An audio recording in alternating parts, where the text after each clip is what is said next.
It was more than 100 years ago that Lewis Carroll wrote about Alice's trip through the looking glass. Now, that fiction has become a reality, or you might say a virtual reality, because that's the name of a new computer technology that many believe will revolutionize the way we live. As Jay Shadler explains, virtual reality lets you travel to places you've never been and see things you've never seen and do things you've never done without ever leaving the room.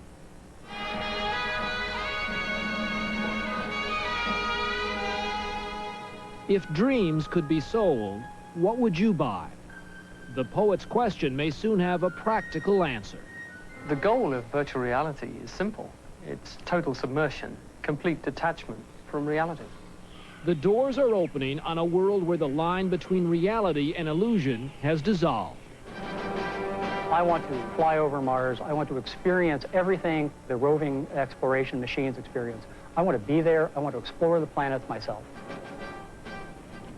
Advances in computer graphics over the past 10 years are making it possible to create artificial three-dimensional worlds, complete and convincing, though they only exist in the mind of the viewer and the heart of the computer. Known as virtual reality, or VR, this new technology uses pictures and sounds to wrap around your senses. Imagine a place and you'll be able to step into it. Conjure up a dream and you'll be able to fly through it. It's unreal. It's different, and it's so natural that when you experience it, it's something that people come out with systems and go, wow, that's unreal.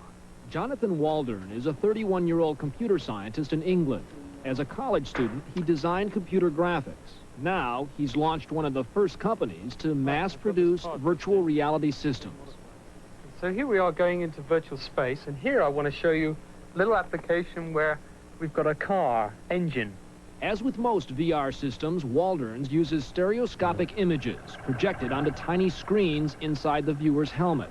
A powerful computer then generates the graphics and sounds needed to convince the viewer he's in another world. The illusion is completed when motion sensors in Waldron's glove and helmet allow him to begin interacting with whatever he sees. What I can do is, as you can see, freely move the articles all around anywhere I like in space. Now, on a conventional computer, this would take an awful long time. Here in the virtual world, you just pick them up and move them around. The technology that created this hands-on control of an imaginary world is already being used to recreate distant worlds. There is a cliff along the horizon here. That's one cliff of Valles Marineris. There's the canyon running in this direction east. Michael McGreevy is a principal engineer at NASA Ames Research Center in California. Using virtual reality techniques, two-dimensional electronic pictures sent back from the Viking orbiters have been converted into a three-dimensional model of the planet Mars.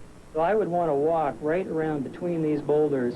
NASA geologists and armchair astronauts are literally exploring the universe without ever leaving home. You can extend your presence across the information domain. You can be any size, any place, at any time. There are, of course, more down-to-earth applications of virtual reality. Detailed models of city landscapes are giving urban planners a chance to redesign Main Street without ever lifting a stone. And architects can show you around your new home even before the first brick is laid. The hardest part of designing anything, including a building, is deciding what it is you want to design exactly. Professor Frederick Brooks is one of the pioneers in virtual reality. His computer science center at the University of North Carolina was partially designed with VR technology. Instead of helmets and sensory gloves, a treadmill and handlebars steer the computer. This kind of technology lets not only the architect, but more important, the client, walk together through the proposed new building and suddenly say, oh, this kitchen works fine for cooking, but it doesn't work for parties. Seem far-fetched? Try far-flung. In Japan, virtual reality is already a consumer's choice. In this Tokyo showroom, a housewife thinking about redesigning her kitchen need only slip into VR gloves and goggles. But one of the most promising applications of virtual reality is in medicine. This cancer patient has a tumor. It has to be located and then bombarded with radiation beams. Current techniques for positioning those beams are painstakingly slow and potentially dangerous. The whole technique of radiation therapy requires bringing very strong X-ray beams to bear on the tumor. The task is, how do you put the beams through so that they hit the tumor and miss other sensitive parts of the anatomy, such as the spinal cord or the eyes? So Brooks and his colleagues have begun testing a VR system that takes traditional CAT scan images and turns them into a three-dimensional model of the patient's body. Doctors will be able to plan their method of attacking the tumor on this virtual patient, even before the real patient enters the hospital. So for all intents and purposes, the physician could walk around this virtual body and kind of reach up into space and align these radiation beams to zap the tumor. Yes, and he sees the tumor, and he sees the beams in their standard position, and he reaches out and takes one, aims it until it goes through the tumor, and he can look along it and see what it's hitting and what it's missing. Clearly, virtual reality now straddles that foggy boundary between fantasy and fact. Just 9 years ago, a science fiction movie called Tron showed what it might be like not just to play a video game, but to become part of it. Well, Hollywood's dream is John Waldron's nightmare. At least that's what he calls this virtual world made for two. A video game where the players are on the inside looking out. Now the visor here. I've got a joystick. I've got a helmet. That's right. And you just put the helmet on like that. Right. And of course you see that you have a gun in your hand, and to fire the gun, you simply press the trigger. And I'll get in and join you. Okay. Come into my world, John.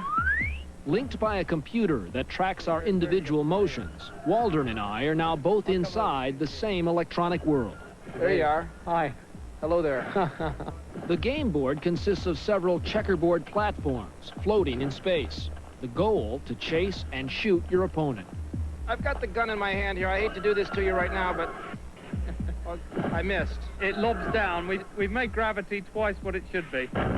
You're gone, John. Your history. As the game proceeds, two prehistoric birds slip into view.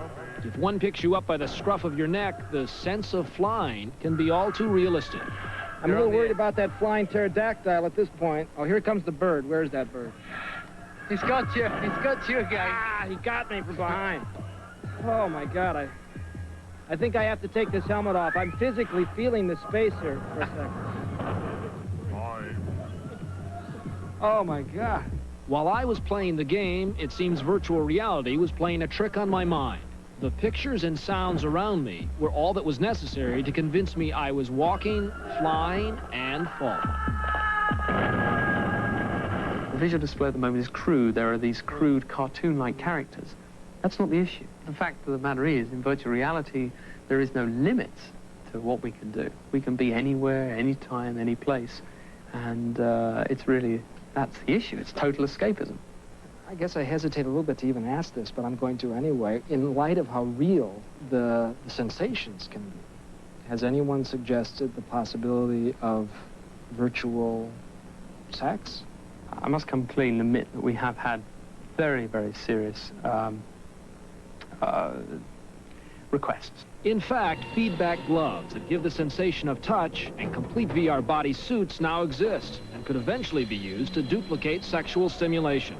There's already a desktop computer program that lets a player undress a virtual woman. There you are. Raising issues the virtual reality manufacturers have only begun to face. My wife would go through the wall if she thought that she was letting my kids in the system, which was being used for virtual sex. Actually, kids are already being exposed to virtual reality. Not with racy pictures, but racing cars and fighter jets. In London, Waldron's company has installed a virtuality arcade. For about $3, you can spend 5 minutes in enemy territory. Quite a game, or is it? Virtual reality had its roots in flight simulators, and today the military is a major user of the technology. American pilots planned their bombing runs on Iraq across a virtual sky, and tank commanders practiced on a virtual battlefield. We are now reaching the point where the simulations are so realistic that the line between playing a game or simulation and actually blowing people up is becoming blurred. Howard Rheingold has just published the first book on virtual reality. And like all technology, this one, he says, comes complete with a double-edged sword. There's no way of a soldier in a simulator knowing whether their commanding officer has thrown a switch somewhere and instead of playing a game, they're bombing real people. For now, any flickering moral doubts about this technology remain hidden by its potential power and promise. Today, VR is still in its infancy, but as computers grow more powerful, the graphics more detailed, and the sensations more human, virtual reality will force us to ask, what is real? It will be up to our children to find the answer. What kind of reality are our grandchildren going to accept?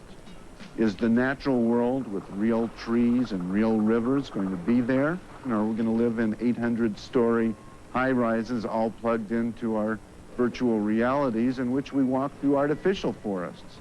This might be a turning point for the human race.